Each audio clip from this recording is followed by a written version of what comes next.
welcome to Today on this Monday morning, September 23rd, 2013. It is officially fall. I'm Willie Geist, along with America's Got Talent judge, Spice Girl, our good friend Mel B. How you doing, Melly Mel? I'm very good. How are you doing? I'm doing great. Natalie's on assignment. Al's on the road in Evans, Colorado, covering the floods. We'll check in with him shortly. A few things off the top here. Your travels within the last 48 hours. Did a show in London Saturday. Yes. Then to L.A., 10 hours. On a flight to L.A. Just to see your kids. See my kids. And then last night you fly back here to New York. And I landed at 5 this morning. Oh, you just got here. I just got here. Look at that. Fresh-faced or what? Fantastic. 3 hours of hair and makeup. Incredible. Speaking of looking incredible, we were just talking Cher. She looks doesn't she? Crazy good. The body, the hair, the face, everything. She's still got it. She's still got it. She's singing live, too. Singing live. Good for her. At this hour of the morning, no less. I know. Speaking of singing live, Mel B has a new single. We're going to show the video a little bit later. Oh, yes. It came out last week. Last week.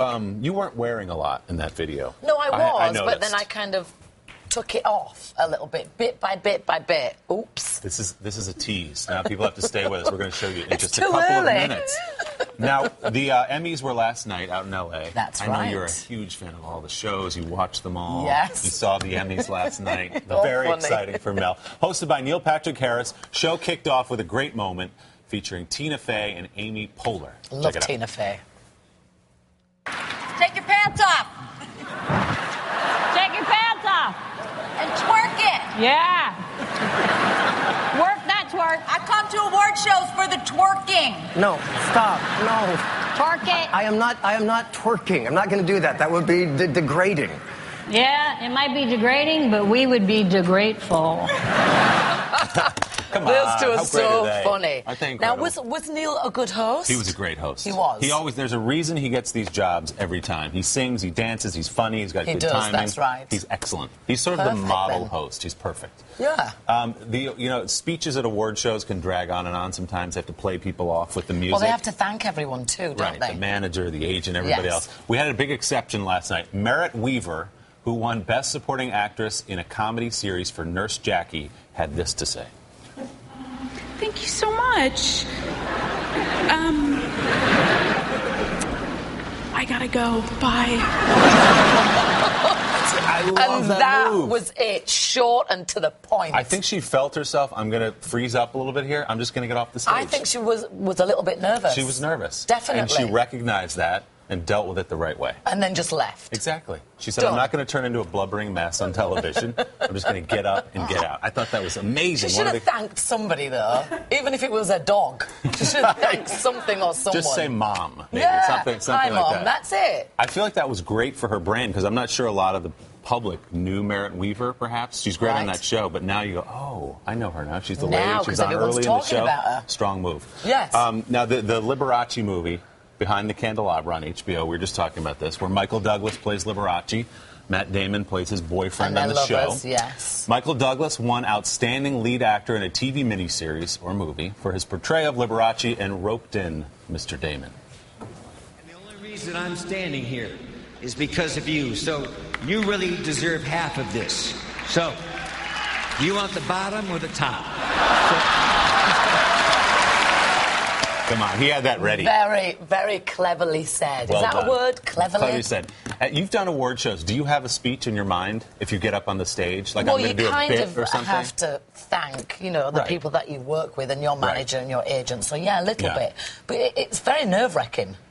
It really is, because you're off the cuff, too. Don't look at me. I've never won an award in my life. You're like, right? You will I have do no soon. Idea. You think so? Yeah, I can feel it. For the work we're doing here this morning, perhaps. Exactly. We're on the hold road it to all a together. statue. There was a little bit of controversy last night over the Corey Monteith tribute. He, of course, of Glee, who passed away this year. The son of TV veteran Jack Klugman, an American icon as well, was upset that his father, Jack, was not among those chosen for these special tributes during the show. They had the long tribute at the end where they sort of quickly went through people who'd passed this year, and then they did about 5 or 6 longer tributes. Klugman's career spanned more than 5 decades. Odd Couple, Quincy, we all know those. He died in December at age 90.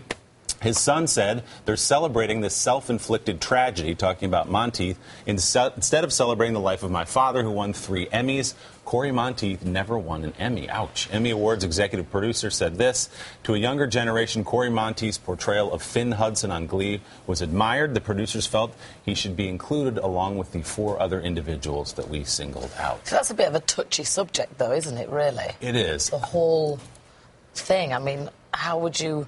What do you think? I think they were spanning the generations. I think there's a big chunk of the American public, younger, who looked at Corey Monteith as kind of a role model, and this was devastating to them. Yes. And it's hard if you can only pick 5, because there were some huge names who were just in the montage at the end. It's a hard one. Yeah, that really is a hard one. I hate to hear anyone, and I understand the feelings of Jack Klugman, said diminishing the death of Corey Monteith by calling it self-inflicted. He had an addiction. Overdose. Yes, he was ill. He was mentally ill. It's very difficult. All right, so we're going to get more of your Emmy expertise coming up a little bit later on. Okay. Meanwhile, Oprah, new interview with Access Hollywood. She sat down. Believe it or not, even Oprah has breakdowns. She said she was near... Now, did she have a nervous breakdown, or she felt like she was having a nervous breakdown? I think she said she walked up to the line. She felt one coming on while she was filming The Butler. Because most women feel like they're having a nervous breakdown, but they're not actually having one. Right. I do that all the time. Do you really? I say it, but I'm not actually having one. Like, under what circumstances would you feel that? Just when I get stressed or when my husband annoys me. Oh, really? Yeah. Which is a lot, I suspect, right? Most women can relate to that. Let's listen to what Oprah said. In the beginning, it was just sort of speeding and a kind of numbness and going from one thing to the next thing to the next thing. I will tell you, when I realized that, I thought, all right, if I don't calm down, I'm gonna be in serious trouble. So I'm trying to maintain all of my business on the network, and also, you know, do the movie. And I had 42 pages of voiceovers to do.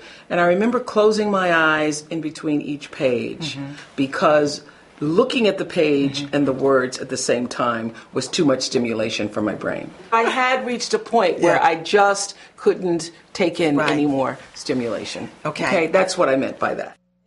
So even Oprah has breakdowns. It's good, because we've all been there. I mean, being in the public eye, you do take on a lot of pressure. Yeah. You just do. Yeah. People are looking at you, talking about you, what you're wearing, what you're saying.